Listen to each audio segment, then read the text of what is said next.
드가의 작품을 보다 보면 한 가지 의문이 생깁니다. 항상 검은 정장 차림의 중년의 남성과 머리가 다 벗겨진 나이든 노인이 등장하기 때문이에요. 얼굴을 가린 채 몰래 지켜보기까지 하는걸요. 이 남성들의 정체는 대체 누구일까요? 에드가 드가. 그는 발레리나의 화가라 불릴 정도로 수많은 무용수를 작품으로 남겼습니다. 그림은 언제나 따뜻하고 생동감 넘치며 설레는 감정으로 가득 차 있어요.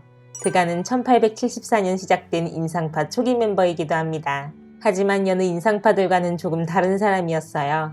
인상파는 플랭에르, 외강파라고 불리는데요. 시간에 따라 변하는 태양광을 포착하는 것을 굉장히 중요하게 여겨요. 클로드 모네의 수련을 보면 그러한 자연의 초월적인 시각을 잘 느낄 수 있습니다. 반면 드가의 그림은 모두 바깥이 아닌 실내입니다. 지병인 눈병으로 햇빛을 보는 걸 어려워했고 이 때문에 실내에서 인공조명의 효과를 추구했죠. 그의 피사체는 건물이나 풍경이 아닌 조명 아래인 채의 순간적인 움직임이었습니다. 드가는 부유한 집안에서 고전주의의 대가 앵그르를 꿈꾸며 국립미술학교에 입학합니다.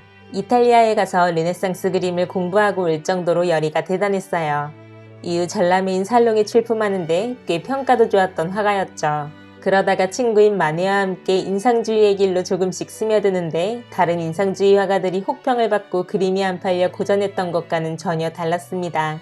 여기엔 이유가 있습니다. 재력가였던 아버지가 돌아가신 후 드가는 태어나서 처음으로 경제적인 어려움에 직면합니다. 집안을 일으키고자 최대한 많은 그림을 팔아야 했어요. 발레리나는 사람들이 선호하는 주제였죠. 특히 부자들이요. 돈을 벌기 위해서는 한 작품에 오랜 시간이 걸리는 건 포기해야 했습니다. 그래서 물론 유화도 그리지만 파스텔을 더욱 선호하였어요. 파스텔은 부드럽고 따뜻한 느낌을 주면서도 빠르게 그리기 좋은 재료 중 하나인데요. 여기에 모노타이프라 불리는 판화 기법을 더해 그림을 대량으로 생산할 수 있었습니다. 빠르게 그릴 수 있다 보니까 발레리나의 순간적인 움직임을 포착하기에도 더할 나위 없이 좋았어요. 그가 일평생 남긴 발레리나 그림만 1500여 점이 넘습니다. 사실 발레리나라는 주제는 드가의 성적 취향이 드러난 작품이라고도 말할 수 있습니다. 나이든 남성과 아름다운 무예와의 사랑 아닌 사랑이 바로 그것이죠. 그림에는 하나같이 머리가 새하얗게 변한 노인과 정장 차림의 중년 남성이 등장합니다. 물론 무대 감독일 수도 있겠죠. 사실 없어도 그만인 사람들이에요.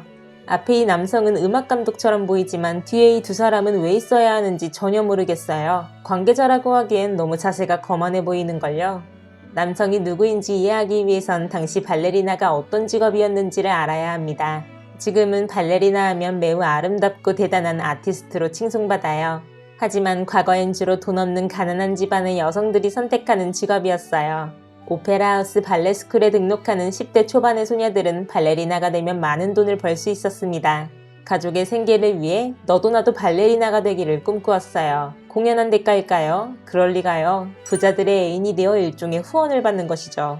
소녀들은 어린 나이부터 자연스럽게 매춘 산업에 뛰어들었습니다. 잔인한 삶이에요. 무대와 연습실은 돈 많은 남정네가 애인을 찾기에 딱 좋은 장소였어요.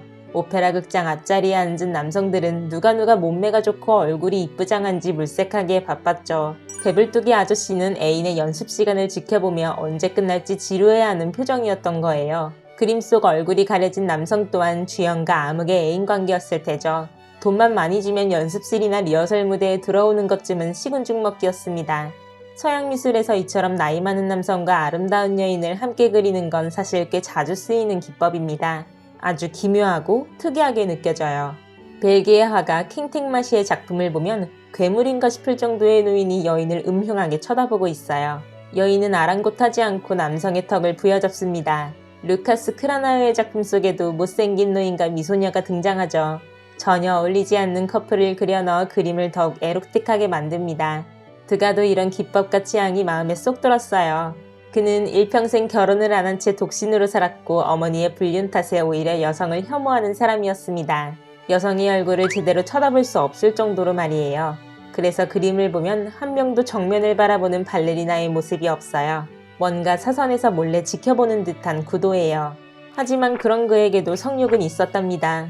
발레리나와 직접적으로 매춘을 한 건 아니었지만 배불뚝에 나이든 노년의 남성을 그려 넣어 대리만족감을 느꼈어요.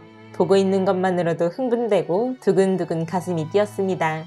드가는 그럼 단지 프랑스의 매춘 산업의 현실을 고발하는 화가 정도였을까요? 그의 친구 마네가 말하길 드가는 성품이 다정하고 착했다고 해요. 하지만 실제로는 고약한 사람이기도 했습니다. 발레리나의 순간적인 역동성을 포착하기 위해 어린 소녀들에게 몇 시간씩이나 계속해서 포즈를 취하도록 주문하였으니까요. 꺾인 발목 관절과 등 근육을 화폭에 담아내기 위해 하나의 포즈를 반복적으로 주문하고 또 주문합니다. 그의 그림은 프랑스의 부조리한 현실을 담아 높은 평가를 받았지만 그 현실을 담기 위해 본인 또한 노동 착취를 해야 했어요.